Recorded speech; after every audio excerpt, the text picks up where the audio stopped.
Hello students, आज हम पढ़ेंगे अतिशयोक्ति अलंकार। अतिशयोक्ति जैसा कि इसके नाम से ही पता चलता है कि जिसमें उक्ति अर्थात कथन अतिशय अत्यधिक बढ़ा चढ़ाकर कहा गया हो। तो आइए पहले देखते हैं इसकी परिभाषा।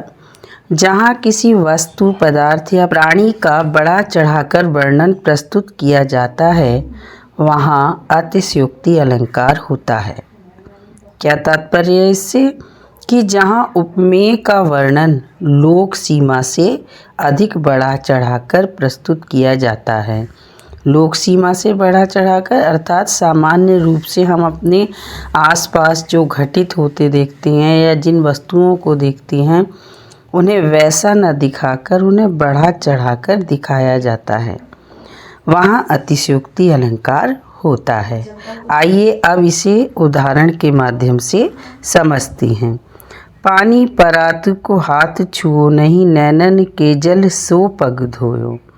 अब देखिए, यहाँ आपने एक प्रसंग सुना होगा कि जब सुदामा जो है कृष्ण जी के यहाँ पहुँचे थे तो उन्होंने अपने हाथों से उनके पैरों को धोया था, अपने मित्र के पैरों को। तो उनके आँखों से अश्रुओं की धारा बह रही थी। उनकी अतिशयता को दिखाने के लिए या भाव के अतिरेक को दिखाने के लिए कवि ने यहाँ पर अतिशयोक्ति अलंकार का प्रयोग किया है कि उन्होंने जब उनके पैर धोए तो उन्हें पानी की आवश्यकता पड़ी ही नहीं, उन्होंने अपने आंसुओं के जल से ही उनके पैरों को धो दिया। तो भाव का अतिरेक दिखाने के लिए यहाँ अतिशयोक्ति अलंकार के माध्यम से उसे अभिव्यक्त किया गया है। आगे देखिए अगला उदाहरण। आगे नदियाँ पड़ी अपार, घोड़ा कैसे उतरे पार। राणा ने सोचा इस पार, तब तक चेतक था उस पार। अब देखिए, राणा प्रताप का जो घोड़ा था वो बिल्कुल स्वामी भक्त था। महाराणा प्रताप पहले उससे सोचते, उससे पहले वो कर देता था, यानी कि वो बिल्कुल अपने मालिक की मन स्थिति को समझकर, उनकी सोच को समझकर काम करता था, उनके इशारों पर काम करता था। ये दिखाने के लिए या उसकी स्वामी भक्ति को दिखाने के लिए, उसकी अपनी कर्तव्य निष्ठा को दिखाने के लिए यहाँ कवि ने अतिशयोक्ति के माध्यम से अभिव्यक्त किया है कि नदियाँ जो है वो अपार आगे थी, यानी कि बहुत बड़ी नदी थी। ये था सोच कि कैसे इसे पार करेंगे, और जो घोड़ा था वो राणा प्रताप की सोच को जाने कैसे समझ गया और उसने क्षण भर में उस नदी को पार कर दिया। तो चेतक की इस कुशलता को दिखाने के लिए, इस कर्तव्य निष्ठा को, मालिक के प्रति प्रेम को दिखाने के लिए कवि ने यहाँ अतिशयोक्ति अलंकार के माध्यम से अभिव्यक्ति की है। वह क्षण इधर गांडीव गुण से भिन्न जैसे हुआ, धड़ से जयद्रथ का उधर सिर छिन्न वैसे ही हुआ। यहाँ अर्जुन की जो धनुर्विद्या है और उसकी गांडीव की जो गुण है उसे दिखाने के लिए यहाँ पे अतिशयोक्ति के माध्यम से दिखाया गया है कि इधर अर्जुन ने अपने गांडीव से बाण छोड़ा और उधर जो है जयद्रथ का सिर धड़ से अलग हो गया। यानी कि उनकी धनुर्विद्या की कुशलता को दिखाने के लिए, उनकी जो धनुष की महिमा दिखाने के लिए कवि ने अतिशयोक्ति अलंकार के माध्यम से उसे व्यक्त किया है।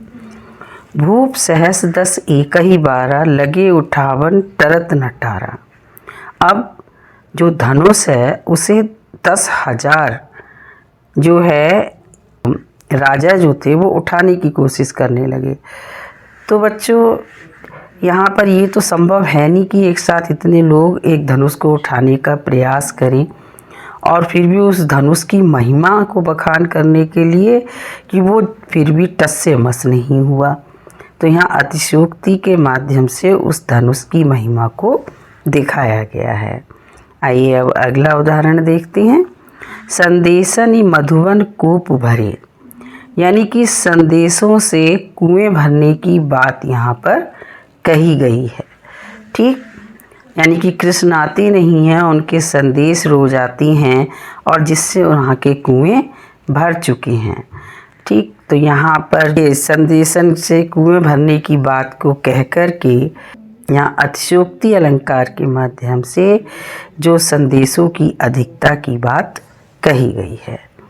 तो बच्चों, इस तरीके से मैंने आपको कई उदाहरण दिए हैं और मैं समझती हूँ कि जहाँ कहीं भी आप देखेंगे कि बात को बढ़ा चढ़ाकर कहा जा रहा है तो आप पहचान लेंगे कि यहाँ पर अतिशयोक्ति अलंकार है।